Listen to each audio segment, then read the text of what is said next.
to 24 Minutes of A24, the podcast that takes a look at the A24 library 24 minutes at a time. I'm Ethan Simi. And I'm Ben Lawhorn. This week on the pod, we're covering our first ever stand-up special, which I'm excited about. We're covering Ramy Youssef's More Feelings. Ramy Youssef returns to the stage to offer his unique reflections on our divided world, the unexpected perils of charitable giving, and more. Ben, I just want to start out and say I appreciate you for setting me up for success for the introduction to this pod. If someone listened to last week and it was their first time listening to the show, I am so sorry for you. And we actually do podcasts. We know what we're doing, and this proves it. So I just shout out. Thanks, Ben. Listen, I think last week was one of our most fun episodes, though, and I've heard feedback from people saying the same. It was just like it started off the rails and it continued off the rails. So maybe I just need to throw you for a loop every week. Just need to like throw this off course. Yeah. Just bring the fences down early in the show. That way we just get maximum tilt the whole time. Well, I'm glad that I could contribute to that. I feel good about that. We are talking about our first stand-up special ever here on the pod. We've got some housekeeping to take care of, as per usual. We've got some news, some movies, some shows, some things to talk about. But I'm curious. We've never talked about a stand-up special here in the show before. How are we going to do it?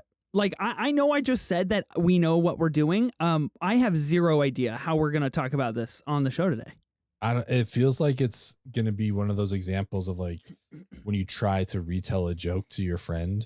You're like, oh, okay, yeah, let me tell you his joke. It's like this. It's like, no, it's so much better when he does it. And I feel like that's what this whole episode is going to be. It's like, this is the joke he says. I promise it's funny, but here's our version of it. So I think it's just going to be, 45 minutes of that, basically.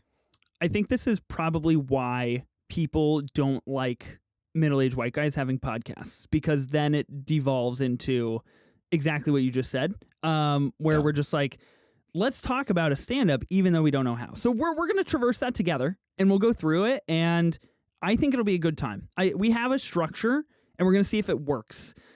Like you said, we'll probably just devolve into jokes, and I think that's a good thing. I think that'll be fun. I'm 2 tequilas deep, so I'm ready to go. Like, let's party. Double action already. Yeah, double. So this is my 4th tequila, basically. Oh my God! Wait, double shots, and this is your 2nd cup. Yeah, so I'm ready. Whoa, you're ripping and roaring. Do you come to every pod loaded? I try to. I do my best to deal with me. That's what I'm hearing. Yeah, exactly. It's how I cope, basically. But okay, good. Yeah, I don't know. 4 shots of tequila is the coping mechanism for an hour of life with me. Yeah, it depends on what we're talking about. So tonight I felt like I probably need to do a little extra. Yeah, loosen the gears a little bit. Yeah, exactly. Yeah, make it bearable. Okay, well that's good knowledge. That probably explains why my wife is just constantly drinking around the house, and I get it now. That makes sense. If we'd been covering challengers, I would have brought the bottle with me, because I was like, oh, this is going to be just a Ethan episode. You know what? Now that you mentioned challengers, I did have this brief idea where I was like, Ramy special, 55 minutes. Yeah, we'll just cover it lightly. We'll talk about it. Talk about Ramy. We'll talk about some jokes. We could throw in there a little challengers action, because even though we're an A24 pod, challengers, pretty fucking good movie, Ben. Pretty great movie. I mean, and before we started recording, I'm not going to give the viewers the context, but like, you did talk about cranking it, and so it would make sense that we talked about challengers. You have to give context, though. I don't think context is necessary. It's not going to add anything to it, but you talked about cranking it during the episode, so that would work. They give context in the movie. Okay, so I feel they tell the story. So I feel like I don't want to be done dirty like this, but I will say, yes, I was talking about cranking it, and it does make sense that it would relate to challengers. So I'll give you credit where it's due there. I played hooky from work today, and I went to go see challengers again, and I saw it in IMAX. It was my first time seeing it in IMAX, and it was the last IMAX screening before the Fall Guy takes over all the IMAX screens for this weekend. Yeah. Holy crap, dude. I just can't, I gave it a 4.5 stars the first time I saw it. And the entire time that I was watching it, I was like, I'm pretty sure I'm going to bump it. Like, I'm pretty sure this is where I'm at. we get to the end of Challengers, and I won't spoil it for a multitude of reasons because we're not actually diving deep into Challengers, but the last 10 minutes and the final frame in particular, I was like, that is some of the most exhilarating filmmaking I've ever seen in my life. It's so good. I couldn't crank it in the theater because there were other people there, but, Challengers, now that you mention it. Yeah, it's a good movie. If you haven't seen it, please go see it. Even though it's not A24, it's a high recommend from both of us. I also gave it 4.5. I've only seen it once, but I gave it 4.5, but definitely with room to bump up. And that score, I think I've listened to it 3 times since watching it. Like, it's such a good score. I have only listened to that score for the last 4 days. I kid you not. That and 21 Pilots. That's all I've been listening to. It's hypnotic. It's incredible. Zendaya, right? It's Zendaya. Sure. Tomato. I don't know. Certified movie star right now. This For is sure. it. This is her world. We're all just living in it. I can't believe that you and I agree on Challengers like we do. That I just feel like that's a rare happening. It is. It is indeed. I think I could easily go up to 5 stars. I'm excited to rewatch it for sure. I think the hottest take I've seen out there, which I might agree with, is this might be like Trent Reznor's best score. It might be better than Social Network, like some of their other stuff. Like, I love the score. It's so good. Girl with the Dragon Tattoo. Good. Yeah. Soul. Good. Soul. Yeah. Good. Yeah. Wow. That's pretty. That's a good take. And it is a score that only abides to this film, which I think is an interesting thing. I will ask you one more Challengers question. Art, Patrick, or Tashi? Who are you most like? Who would you associate the most with? Probably Art. I'm a rule follower for sure, so I think I fall little more Mike Feist into boy. that. Yeah, exactly. That's how I would see myself. What about you? Yeah, definitely. I can't get on the scumbag level that Patrick's on. I just can't wrap my brain around that. Imagine who would pick him. Be like, oh yeah, I'm totally like him. That's my guy. Like, that's my dude. boy. Hold on. This absolute piece of dirt, total ass. I'd be like, that's my guy. Yeah, I'm definitely an Art. And here's the thing too, because I feel like if a Patrick came into my life the way that Josh O'Connor does for Mike Feist in this movie, I would indeed do what Art does, and I would indeed start to become seduced by his smirky little smile that he does, and I just it's irresistible. So, Challengers, very real situation. I feel like if I was put in that situation, I feel like I could live that. Yeah. Thanks for joining us this week. That's been our Challengers review. Good Challengers review. This has been a great A24 pod. We'll talk more A24 content next week. First piece of housekeeping. Love Lies Bleeding merch. We talked about it last week. Yeah. Did you get anything on the sale? I did, and the whole time I did it, I was mad at myself. I got the mint t-shirt. Okay. Literally the entire time that I was ordering, I was like, why am I not just getting everything? Like, just get the bundle. Buy the bundle. Like, as I'm checking out, it's like, I should just buy the bundle. Like, it's only $20 more. I should get the bundle. And then I just checked out. I was like, cool. The fiscal side of me was like, no, just buy the shirt. Sure. You just need the shirt. You don't need this, like the cigarette tray, the ashtray.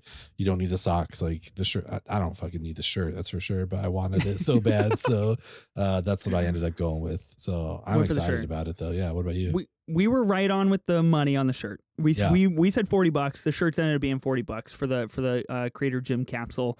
Ended up coming in red and mint. Mint was by far and away the better color. I wish they had like a cream color. That would have been a really nice pick. That would have been sick. They did come with the bundle, like you mentioned, with all 3 items. So the t-shirt, the socks, and the ashtray for like $60. I don't know if you got your like all access A24 discount on the bundle. When I went to go check out on the bundle, it wouldn't let me have it. So I don't know if that was like a bundle special thing. I got the socks and the ashtray. So we kind of just traded products. We both thought the socks and the ashtray were going to be significantly more expensive. The only reason I bought the socks is because they were like, I think $14 or $12. And I was like, I'm going to rock these all summer long because I only own 1 pair of socks. So I need a second pair. Yeah, and I thought perfect for you. I thought this was perfect for me. So I can actually wear socks while I take up smoking in my new ashtray. This is going to be the Ethan summer. This is going to be the it's like the summer of George, but it's the summer of Ethan. And I've been let free, and Love Lies Bleeding has unleashed me. You're slowly going to be Josh O'Connor at the end of the summer. From oh my God. Challengers. Just be a scumbag. Got your little the 5 o'clock shadow coming. My little in. gruff going on, Yeah, and I I'll just be going to parties all summer long, just being like, "Hey, you smoke? You want to go down to the beach?" And that's all I'll say. Yeah, sleep in my car, prepping for my amateur tennis matches. That's the life I want to live. Is that bad? That sounds so appealing to me. I mean, there's something about it that's like freeing, but it also just sounds awful. Like my back, it's just like felt so bad for him. I was like, oh my, how can you do anything the next day? That's crazy. Brutal. Yeah. Well, I'm glad I got the ashtray. I'm glad I got the socks. Okay. We have some real studio news here. Some real A24 news. Sally Hawkins is set to star in the next horror movie from the Talk to Me directors, the Filippo? Is it Filippo? Filippo brothers, Raka, essentially. Yeah. New horror film, Bring Her Back for A24. We don't know a single fucking thing about this movie. It doesn't exist online. There's no information about this except like this headline. That's literally the article is this. And that's it. That's it. And honestly, like that's kind of all we need. Sally Hawkins is legit. Sold. She's fantastic. Raka, obviously they killed it with Talk to Me. I will be seated, I'm excited about it. Yeah, definitely. I'll be seated as well. It seems to me that A24 has stuck their heels in the ground in a good way when it comes to retaining horror talent, and they know what they have, especially with this kind of new crop that's outside of like the Ari Aster Eggers kind of era. This is we've got Raka, we've got Ty West with Maxine coming out, and it feels like they made a smart choice by allowing these creators to like build their worlds within the A24 confines. Sounds great. We're gonna be seated. Next point of business: Studio Canal and A24 are teaming up on a revenge thriller named Huntington, starring Glenn Powell, Margaret Qualley, and Ed Harris. We've got a trifecta of people in this movie. Yeah. The film follows Beckett Redfellow, played by Glenn Powell, the heir to a multi-billion-dollar fortune who will stop at nothing to get what he deserves or what he thinks he deserves. John Patton Ford is going to direct and write an original screenplay. John Patton Ford did Emily the Criminal back in 2022. Did you ever see Emily the Criminal? No, I didn't get around to that one, but I mean, I do love Aubrey Plaza. I haven't seen that. You're pro Aubrey Plaza then? Yeah. You just don't watch her films, but you support her in general. Yeah, it's kind of like Sting and Zoolander, where it's like I don't listen to his music, but I appreciate what he does. Can I tell you a fun Aubrey Plaza story? Please do. I'm here for any and all Plaza content. Were you familiar with Nick Kroll and John Mulaney's stand-up thing they did, like the Broadway show they did of the old guys, George and Gil? I think vaguely, yes. Yeah. So every night they had like a new guest that would come on stage with them. My partner and I went to go see it on Broadway, and our guest was Aubrey Plaza that night. What? Yeah. No way. Yeah, which also was kind of weird because she was like being not Aubrey character Plaza? From she wasn't like being herself. She was still kind of her character from Parks and Rec, where she was just like standoffish and stuff. Like, oh, she's not being like, this isn't super funny. This is kind of a bummer. Like bringing me just down. Seeing like all the other guests they had on were like stand-ups who would like play along with them and stuff. And she was just like, no, I'm not giving into this shit. I was like, oh, all right, well, that's cool. But still, it was fun to see Aubrey Plaza. But not her movies, just her. Just her in person. I liked Emily the Criminal. I thought it was quite good. 2022, kind of a weak year for movies, especially kind of like coming out of the pandemic a little bit. So it was nice to have a little, tight knit thriller with Aubrey Plaza leading the way. I'm very pro Aubrey Plaza, and I think we should all support everything she does all the time. Mm-hmm. This movie, Glenn Powell, Margaret Qualley, Ed Harris. I texted you this news, and your response was like, I hope Ed Harris gets to wear the Lovelace bleeding wig, which I could not be more on board with. That's like my one wish for this movie. I don't really care what else happens. I want every movie he's in from now on. I want him to wear that wig. I hope they make it permanent because I love that. If anybody's going to stick with a bit, it should be Ed Harris in that wig. He should just see it out every movie he's in. He should just make that happen. Yeah. I love it. You excited for this movie? Yeah, of course. I think it's going to be great. I think we're just like receiving so much Glenn Powell wonderfulness. So I'm happy to see it continue going on. I'm very excited about Twisters. I think it's going to be awesome. And Margaret Qualley, like the stuff I've seen her in, I enjoy her in. So I don't know. I'm excited about it. Yeah, I'm here for it. Did you ever see Drive Away Dolls with Margaret Qualley? No, I did not watch that. Okay. I didn't watch it either. So much like you, I took to the Aubrey Plaza School of Thought, and I thought, you know what? I support her, but this is a movie I'm going to skip. So I'm sure she did a great job. Yeah, I'm sure she was great in it. I'm always pro Ed Harris, of course. Very, very pro Glenn Powell. Twisters, is it going to be the hit of the summer? Like the secret hit of the summer? I mean, I feel like it is going to be. What blows my mind, and I think about it every single time I watch this trailer, is that this is the Minari dude. Like, this is Lee Isaac Chung. So, you know what I mean? What a fucking swerve from this guy to go from Minari, and then he's like, we're going to fire up a Twister sequel. Yeah, we're doing a legacy sequel for Twisters. Like, cool, dude. I'm fucking here for it. So sick, bro. Yeah, I'm excited. I think it's going to be fantastic.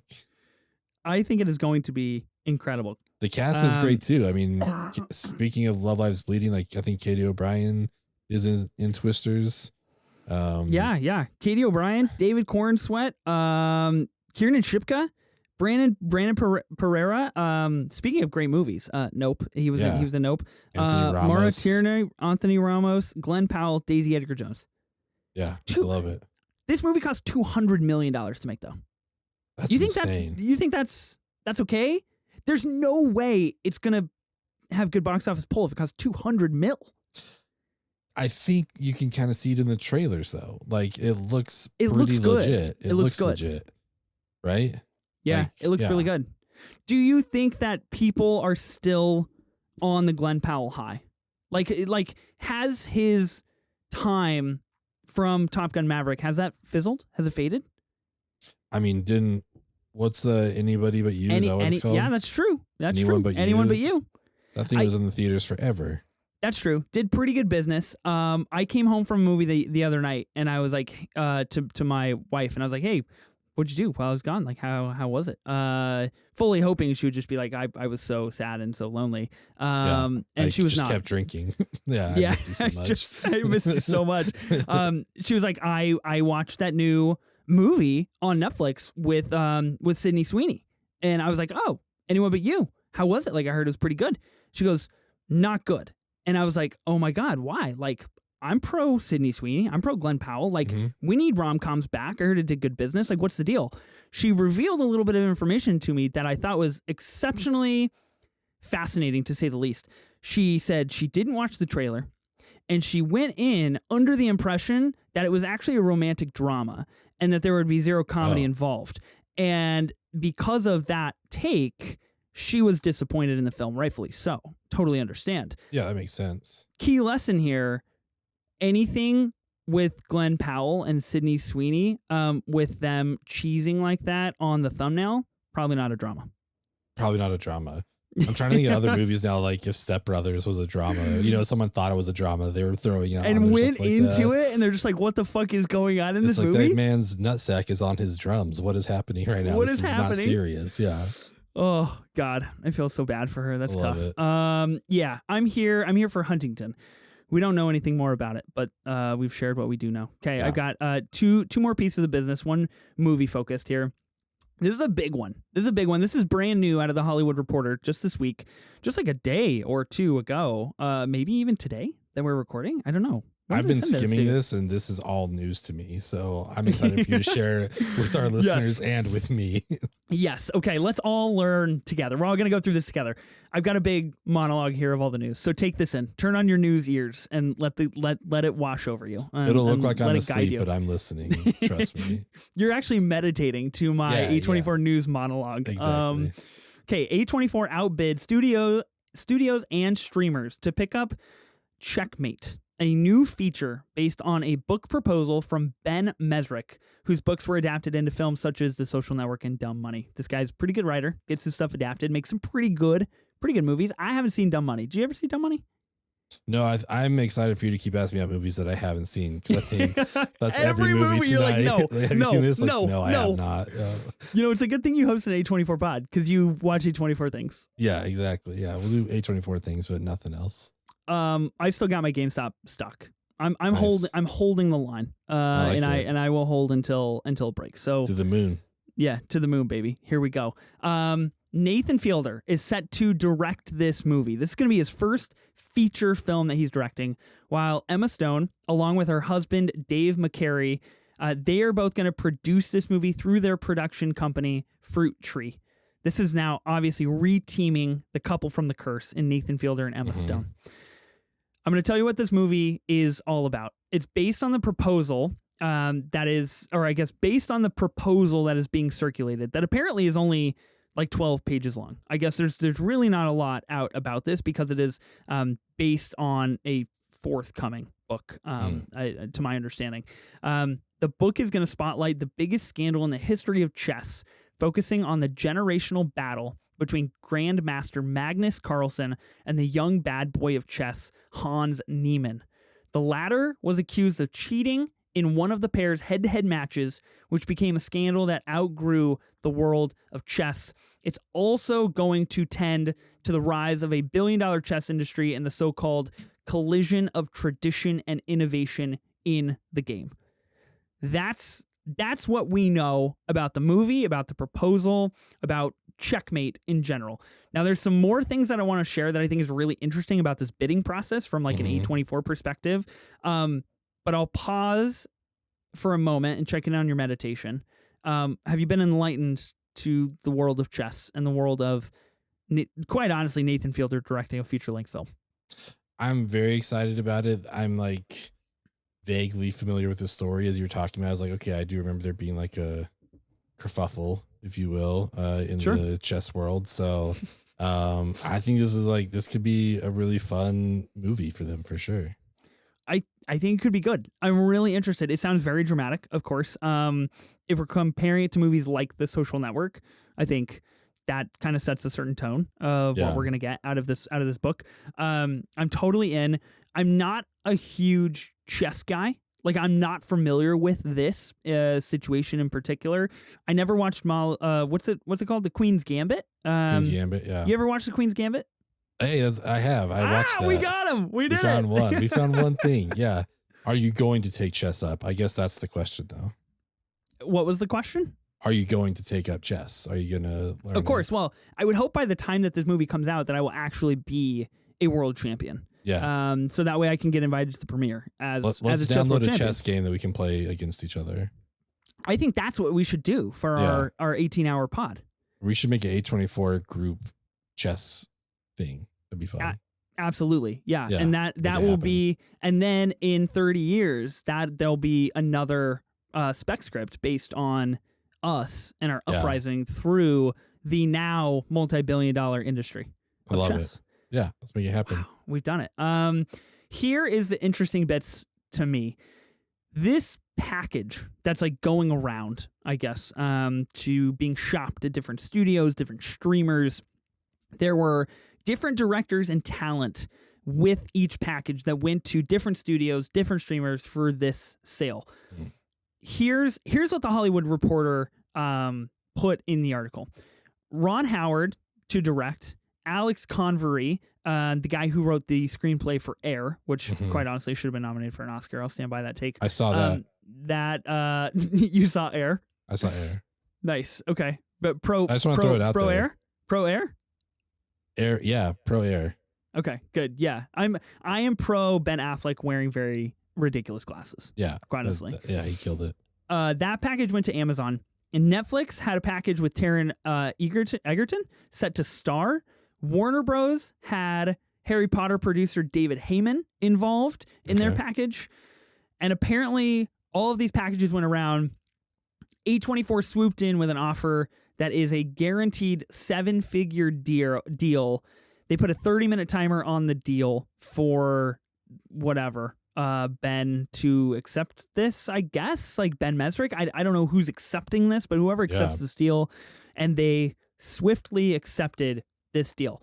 Now, another interesting little tidbit in this article is that it mentioned how A24 wanted to acquire 28 years later, which, again, speaking of legacy sequels, this is like a legacy sequel to 28 Days Later, 28 Weeks Later, this kind of franchise from director Danny Boyle.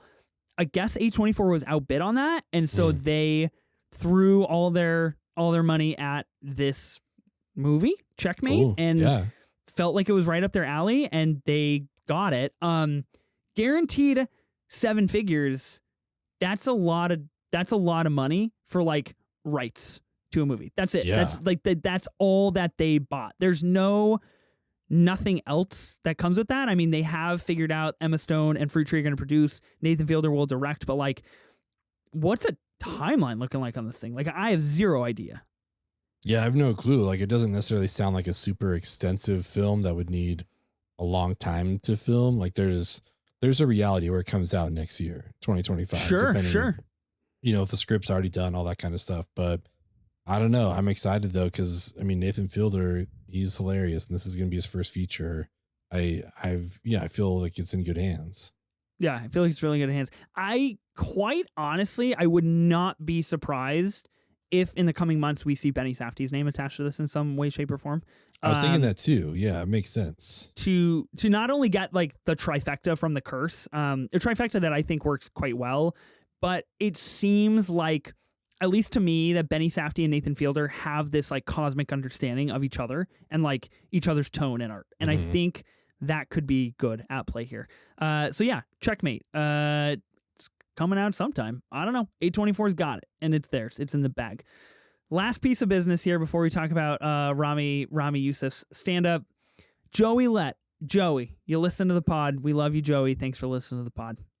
Thank He's got some serious fucking feedback for you, Ben. Yes, he does. He is dying to hear our thoughts on the ending of The Curse. Speaking of Nathan Fielder and Emma Stone, he tweeted and said, "Whatever I have to do to get Ben to finish The Curse and talk about it on the pod, I fully support." We covered the first 5 episodes of The Curse a couple of months ago here on the show. We have considered, we've pontificated doing episodes 6 through 10, as we generally do with shows. Yeah. You have vehemently betrayed Joey's trust, is what it sounds like to me. Yeah, I mean, that was my goal. So here we are. We did mission accomplished. We mission accomplished. What did we run? It was like the Oscars. Is that why we never finished it? Like, did it end during the Oscars?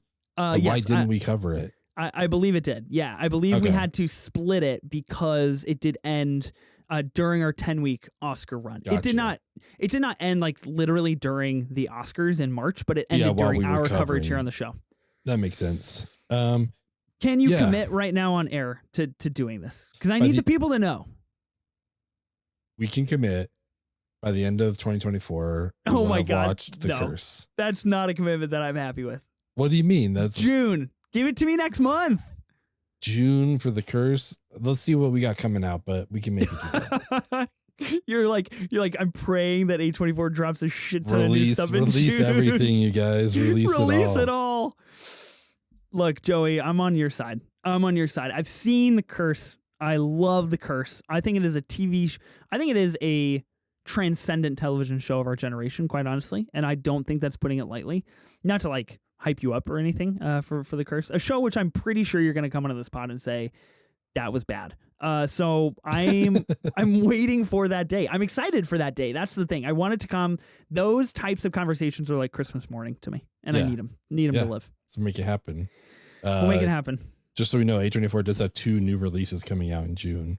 What do we got? What do we got on the slate? A movie called Tuesday comes out June 14th, and a movie called Janet Planet, which we have seen a trailer for. Yes. Comes out June 21st. So sounds like we got June 7th or June 28th. We'll see what happens. Fired up. Joey, you let us know. We'll pen it in the schedule. We'll make it happen. That's what I'm telling right now. That's what I'm telling you right now. That's exciting. Janet Planet playing at Seattle International Film Festival here in the first couple of weeks of May. A festival I'm unfortunately not able to make, but I do have a few screeners for them.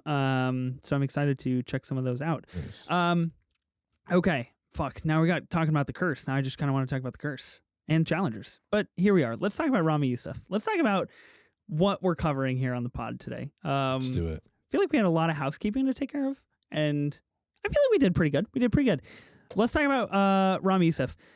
This is a new 55-minute stand-up from him. It is I guess a sequel, like a follow-up to his first stand-up called Ramy Youssef Feelings. Yeah. And it is basically him commenting on geopolitical situations going on in the world and humanitarian disaster, and kind of evolving into a more I guess standardized comedy topics by the end of the show.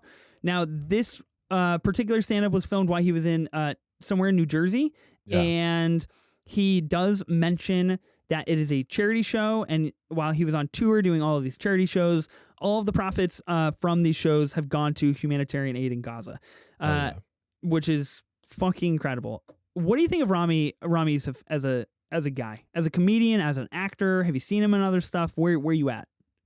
He unfortunately falls into my Jenny Slate area here, where it's I like him, or not Jenny Slate, Aubrey Plaza. Sorry, wrong person. Oh, okay. Where he falls into I like Ramy Youssef. I haven't seen him in a ton of stuff though. But I know we talked about covering his show on here. Ramy, it was just a few seasons. Maybe we'll do that before we get to the curse. Who knows? Oh, I was absolutely going to say the opposite thing. I think we'll have to put off on Ramy. Yeah. But no, I enjoy what I've seen. He seems and I really liked this quite a bit. So it seems like someone that I have very similar views and I enjoy his comedy quite a bit.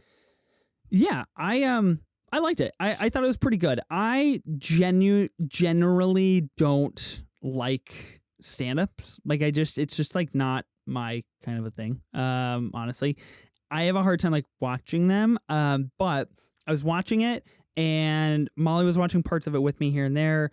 She was watching part of it, and I was like, that's the guy from Poor Things, just FYI, in case you didn't know. And she clocked him, and I feel like she didn't believe me at first. And then probably 6 seconds went by, and then she turned to me, she goes, oh my God, it is. It's him. He's from Poor Things. And I was like, yes, he is. That's exactly what I just told you. I think he's quite good in Poor Things, actually. I think he's very, very good. I guess he was in Wish. You see Wish? No. To keep the trend going of stuff. Another strike. Another whiff. The Disney animated movie. Yeah, the Disney animated movie. It's here. It's on his Letterboxd. I have no idea. Apparently, he plays somebody named Safi, and I don't know what that means. You have kids? No. I do have kids. Indeed, I do. They love Wish, and they want to watch it all of the time, and I do not join them on that journey. I just can't get on that train. And you didn't want them to come on the pod and tell us their thoughts on Ramy Youssef. All right. It's just not. Well, I did tee him up. I was like, listen, Olive, there's this one obscure character. He's voiced by somebody. Can you just come hop on for about 6 minutes and help me out? Give me a type 5 on Ramy if you don't mind. Give me a type 5 on the mic if you could. I haven't really seen him in other things, actually. So I haven't watched his television show. This and Poor Things is kind of all that I've seen him in. I thought it was pretty good. I like his vibe. I like his energy. I like the way that he holds the microphone. Very relaxed, very nonchalant. I like his beanie. I think his beanie game is on point. I don't know where he gets his beanies, but Ramy, if you let me know, that'd be great. So I like what he brings. I thought the 55-minute showtime, I thought it was premium. I thought it was a great runtime. It was wonderful. Wasn't too long. Everything was tight and dialed in. Nice, under an hour. I loved it. I thought it was wonderful. Yeah, kept moving pretty swiftly. Pretty good.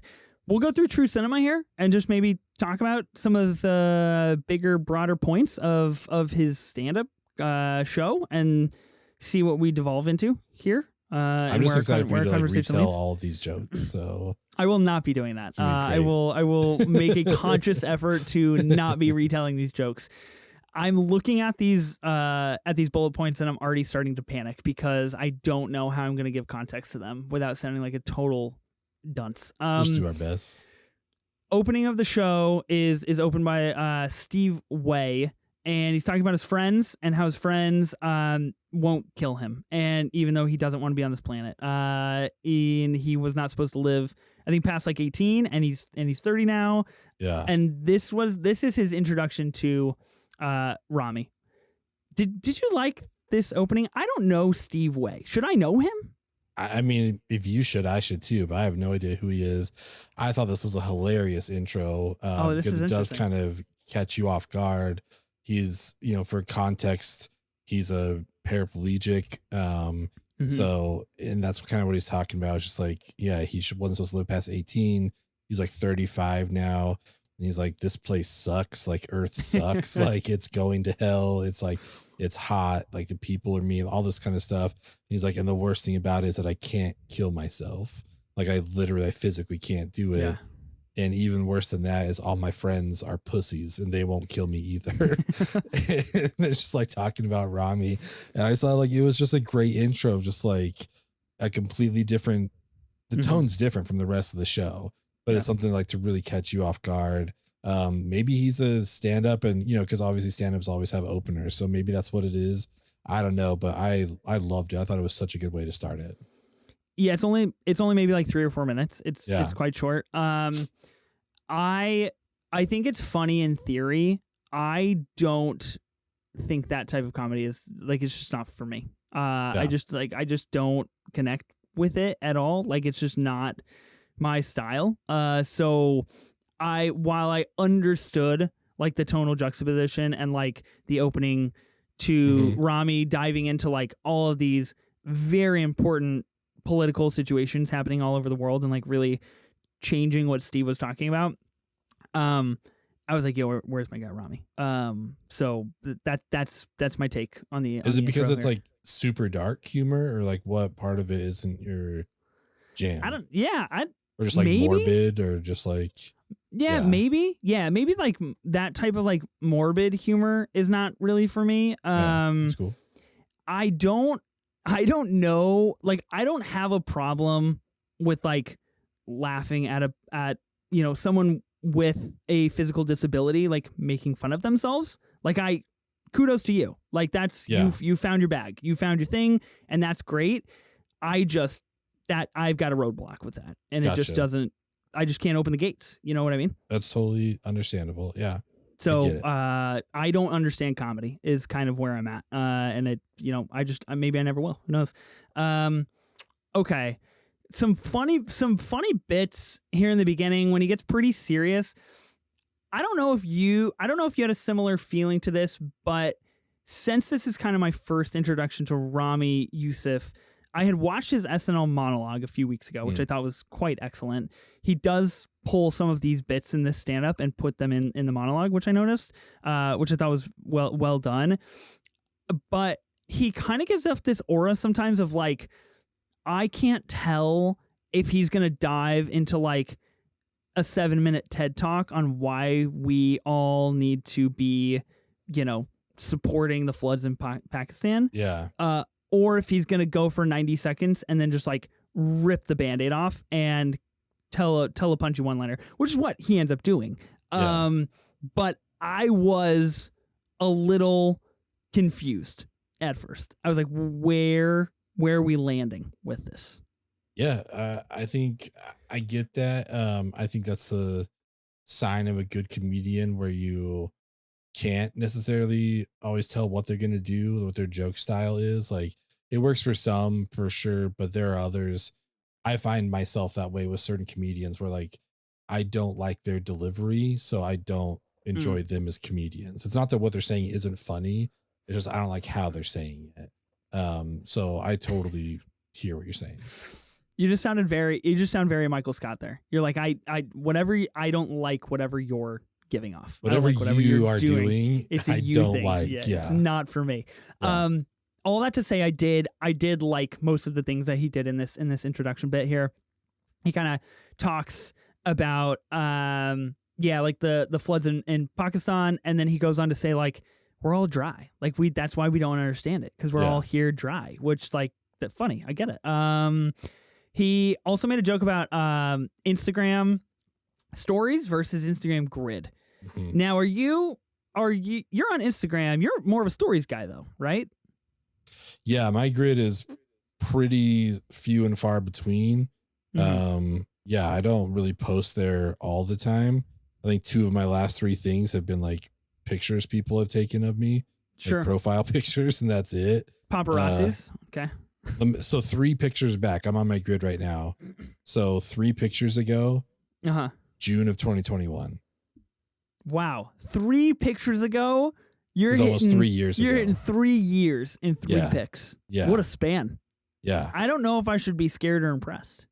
I mean, I don't know either, but that's what I got. So, and then I did a little recap of my trip to Japan and then my newest profile picture. That's my last 3 pictures. 2 profile pictures and a travel log. Wow. That's something. That's something. Yeah. My grid, I don't really understand how Instagram like works anymore. Ever since like this kind of new thing. But my grid is full of reviews that I have been tagged as a contributor in for the website that I write for.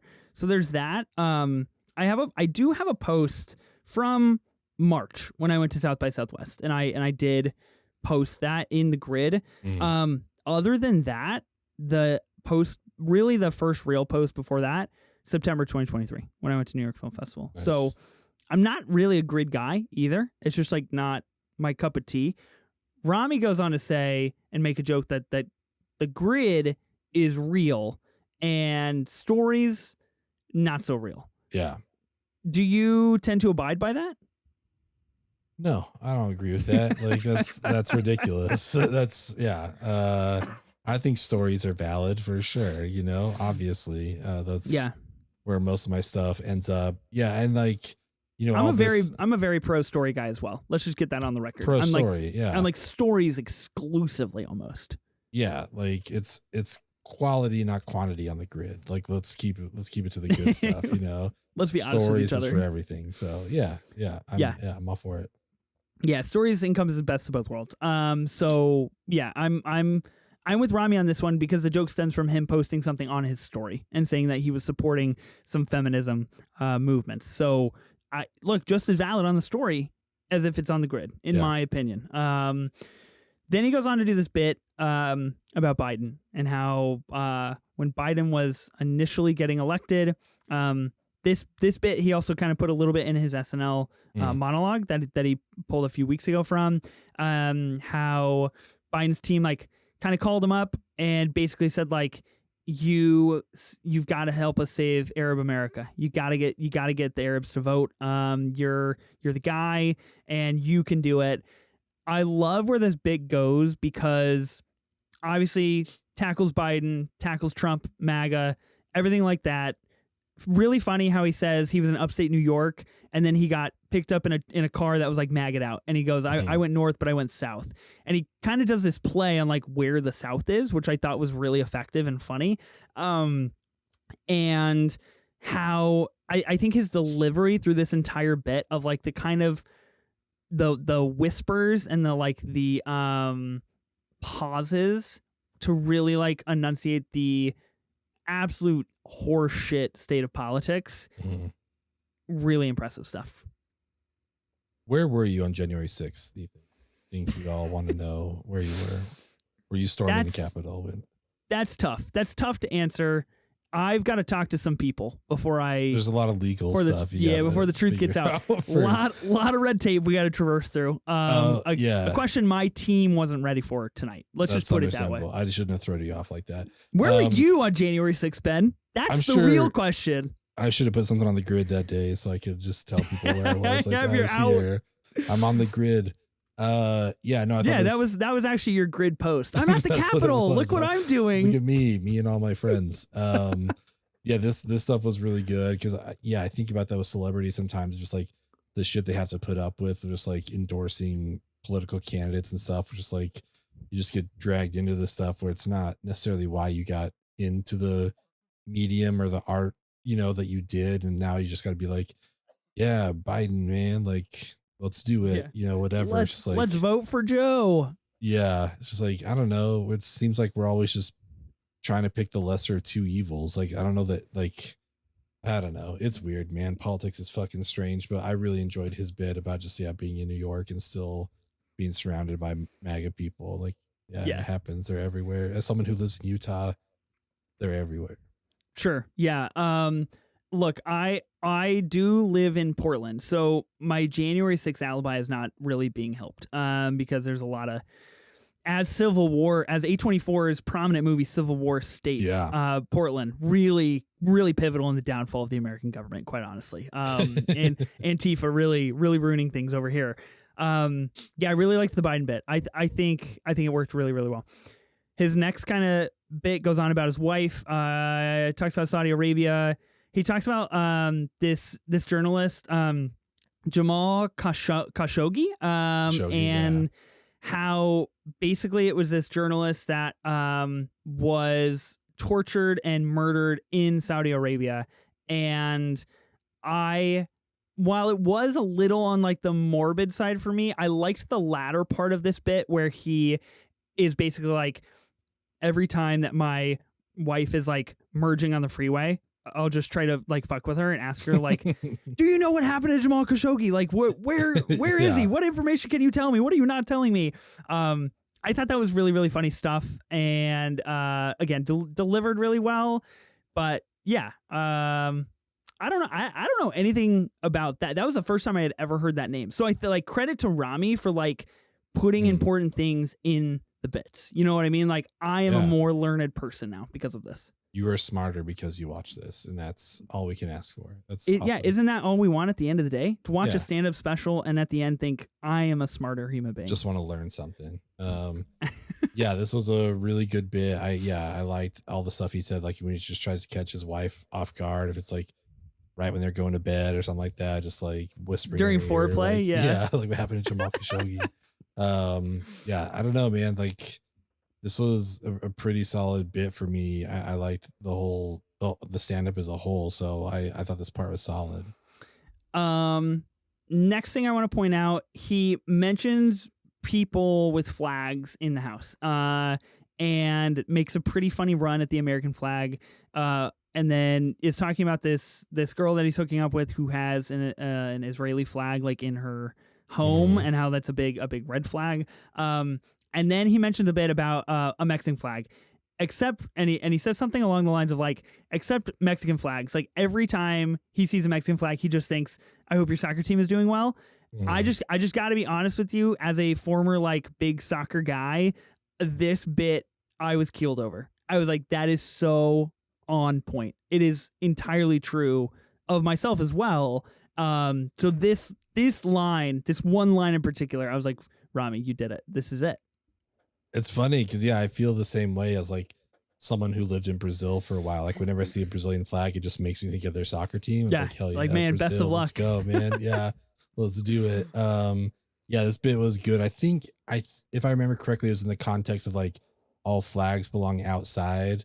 It's like, unless it's a Mexican flag, like you can have that inside for sure. Like that's totally cool. Like they can get away with it.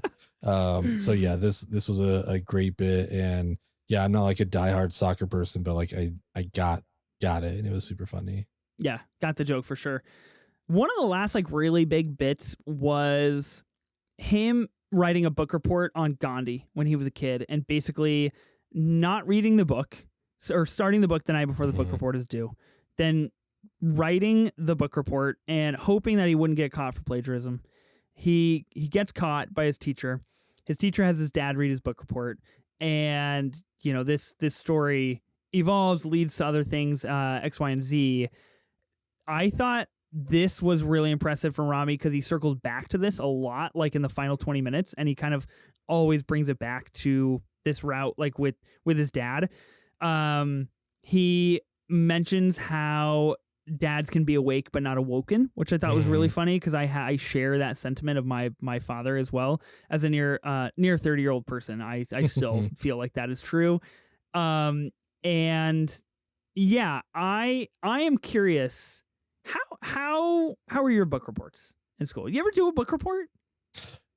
So I like connected with this so hard, where he's just like, I was a procrastinator, and I still am, but I definitely was in school where it was just okay.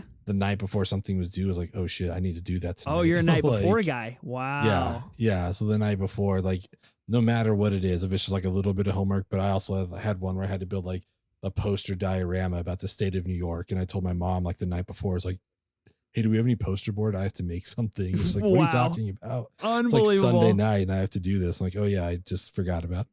So I totally understood when he was just talking about like 3 o'clock. Oh, I got plenty of time to read 400 pages. Dude. 6 o'clock, no big deal. 10 o'clock, I can do this. Okay, this is great. You know, it's just like, yeah, this is. When he was like, when that clock hits double digits, the walls start to close in. And I was like, absolutely. Absolutely. Mm-hmm. Yeah, I unfortunately was a good student. And I was pretty ahead of the game on book reports. Nice. I don't remember in particular who I did one on. I'm sure I did several on several different people. But I remember always being ahead of the game on that. So I've got nothing scandalous to report on the book report front, unlike Ramy, night before guy. But you know what? I'm happy for you guys. Night before guys, you know, unite. Look, we're all here together. So whether you did it the night before or you did it on time, we're all here together. The one thing I do remember from a book report is I had to do one on James Madison because we had to do it on a president, and we had the same birthday. That's like the only thing I remember. Is like, wow, yeah, the American school system really instilled some great facts into you. Yeah, so if you have any questions about James Madison, the 4th U.S. president, you're the guy. Yeah, that's all I got. Wow, that's incredible. I don't remember anything about anything from school. Did you want to cover any other bits, any other things that happened during the show that you wanted to make a mention of?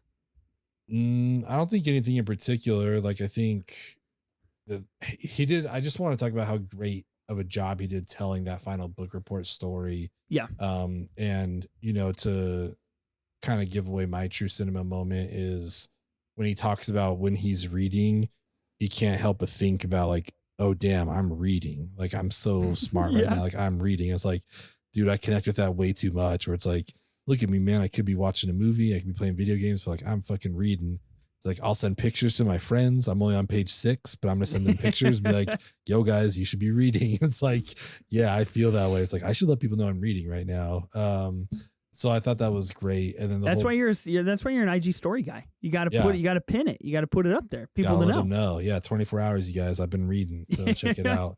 So I thought that bit was great. Just the long form aspect of this story of like the dad, him also falling asleep while reading, and just, it was so well done.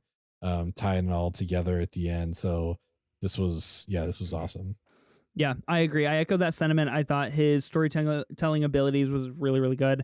I think my true cinema is probably the beginning of that story, reading the book report, and basically teaming up with his mom to bring his dad down easy on the truth of what happened with him not writing the book report, and basically his mom making all of his dad's favorite meals, and then working together and saying like, okay, like when your father gets home, like let him know I made all of his favorite things. When his dad gets home, Ramy says that he turns into like a maitre d' that's like, you know, welcome, you're gonna have such a great meal, we're gonna take you down the Nile, it's gonna be such a great dinner, such a great time. And then his dad responds and says, I'm not hungry. He then shares that information with his mother, and his mom is like, this is not good. And I think the enunciation, the spacing, like the way that Ramy tells that story is hysterical to me. Really, really well done. So that would be my true cinema moment. Okay. A1 acts. We're going to do stand-up comedians. I feel like it's only right. Yeah, it makes sense. It's only right. Like I said, I'm not really a stand-up comedian guy. Are you overall you're pro stand-up comedian? I love stand-up. That's one of my favorite things, which is also surprising to me during the whole Steve Martin thing that I've never watched any of his stand-up, because I think stand-up is hilarious when it's done right. So I'm a big fan. I'm excited to go over this topic. This is interesting because I don't watch any stand-up whatsoever. So we're just gonna try our best here. We're gonna shoot for the stars. Obviously, we got Ramy Youssef, Bo Burnham, Bill Burr. Really, really starting me off with the B's there. Yeah, I got you going, man. Thanks for making the list. George Carlin, Eddie Murphy, Tig Notaro, Kevin Hart, Steve Martin, Robin Williams, Bill Hicks, Lenny Bruce, Dave Chappelle, Richard Pryor, John Mulaney, Patton Oswalt, Joan Rivers, Jerry Seinfeld, Sarah Silverman, what is this? Mike Birbiglia. Yeah.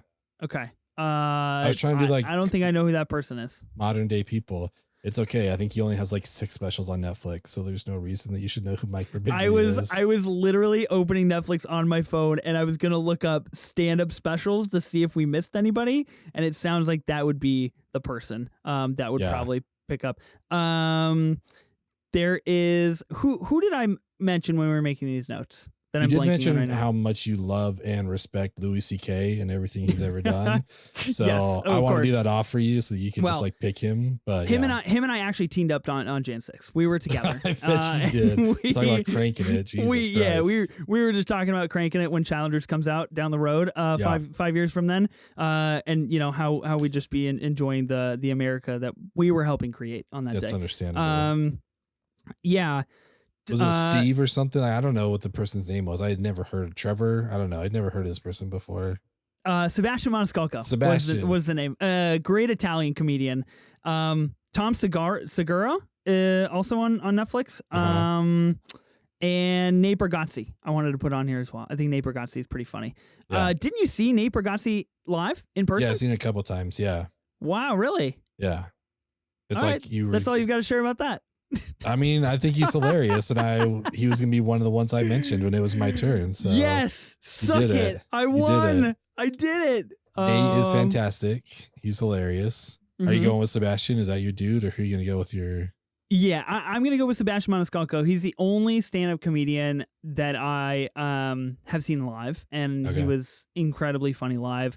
Recommend checking out his stuff. I think he's great. R.I.P. You know, Jerry Seinfeld. We had a good run, is what I'll say about him. I'm still pro Seinfeld television show.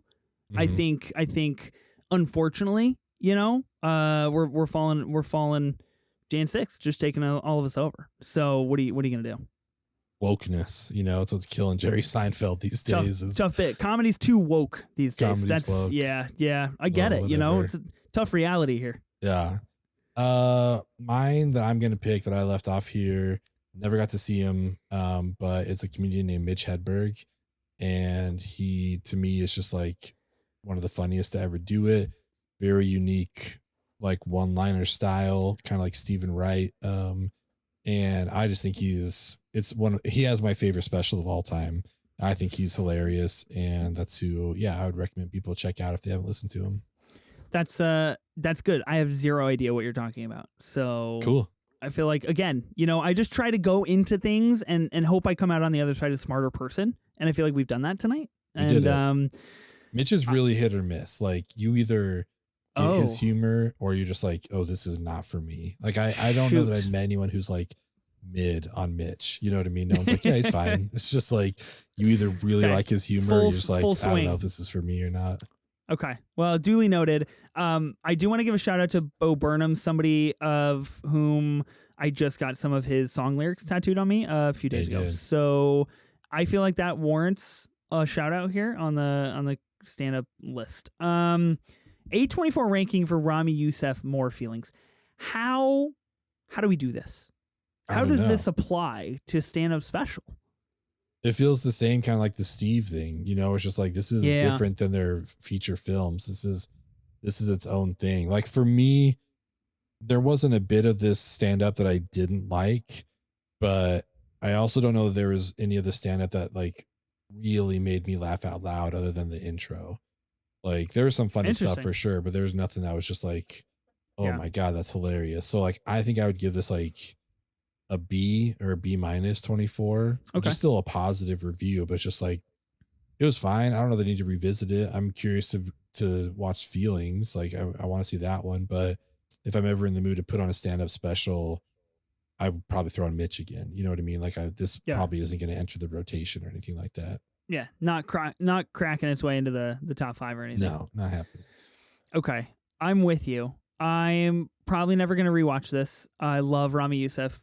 More power, to him. Do follow your heart. Do what you want to do. Make more movies like Poor Things. I think he was great in that film. This is sometimes funny, overall pretty just okay in my book. So I'd probably go with like a C- 24. It's just like, it's all right. Like, it's just kind of not for me. It's nothing against Ramy. I think it's just like, I don't think I'm the intended audience here for a stand-up special in general. I will not be putting this on my A24 ranked list on Letterboxd. I'm not adding it to like anything else. Like, I feel like it's unfair to like try to take a stand-up because it's technically labeled as like an A24 television production on their Wikipedia page. So I feel like we can't really put it in the mix with the movie rankings. And yeah, I guess an hour into the pod is a good time to mention this is in fact produced by A24. That's why we're talking about it here on the show. It is a special produced by A24, distributed by Max. So there's that. And you hate comedy, so now I think comedy has gone woke, and I think we need to put an end to it. You're anti-humor. I think we all understand that now. That's understand. If everybody could just try to be less funny in life, I think the world would be a better place. Yeah, I think that's what we need. I don't think that's too much to ask for. Next week on the pod, Has Been Hotel, a month full of firsts here on the podcast. Our very first animated series. We're talking about the whole season, series so far. Season 1, I believe there's 8 episodes. They're about 30 minutes each. We're going to cover it. As far as I'm aware, with Has Been Hotel, it is an adult-themed Broadway comedy musical animated show set in hell. Yeah, it sounds like a great recap of it. Yeah, I think so. I feel like I kind of aced that. I feel like I hit it out of the park. Yeah, you killed it. Yeah, we got 8 episodes. They're all like 20-some minutes long. It's going to be, I'm excited about it. I think it's going to be good. I'm stoked. Yeah, I'm excited. I have not watched a single episode yet, and I will ingest the entire season in the next 4 days. I feel good about that. Yeah. I'm gonna crank it out, and life's gonna be good. Just cranking it, dude. Speaking of the American school system that we did earlier, I thought you were just gonna say, speaking of cranking it, just monologue. I didn't feel good about what I was saying, and I realized it's because I had the wrong president. It was not James Madison. It was James Monroe, who was the 5th president. Because I looked up James Madison and was like, we don't have the same birthday. My birthday is on March 16th. And I was like, wait, maybe it wasn't him. And it wasn't. It was the next dude. So that's how well I remember my book report, is that it was some guy named James M. who was a president, and I guessed the wrong one. So shout out to the American public school system. You love to see it. You just love to see full education in full effect. Yeah, it's all really impressive. Can you name any older presidents like off the top of your head like that? I mean, George Washington, John Adams. Well, okay. Okay. I guess I'll give you that one. I'll give you that one. You walked into it. 2, yeah. I'm talking about I need some deep cuts. You don't think the 5th president of the United States is a deep cut? That's a pretty deep cut. Who's the 6th, Ben? I want the 6th. That was the next guy. Yeah, I don't remember who it is. Yeah, whoever's the next guy. Yeah, whoever's. Wasn't James Conner president? Yeah, he was. Yeah, right before doing Thief. Yeah, it was like, yeah. No, well, I think it was actually the other way around. I think they saw Thief, and the American people were like, "We need him leading us to a better future." Yeah. Makes sense to me. Makes sense. Yeah, man. Why am I looking at presidents right now? This is insane. This is exactly what we talked about at the top of the episode. We have devolved into searching up presidents. When are we doing our president pod? Are we doing like one president a week? Ooh. How are we going to structure that?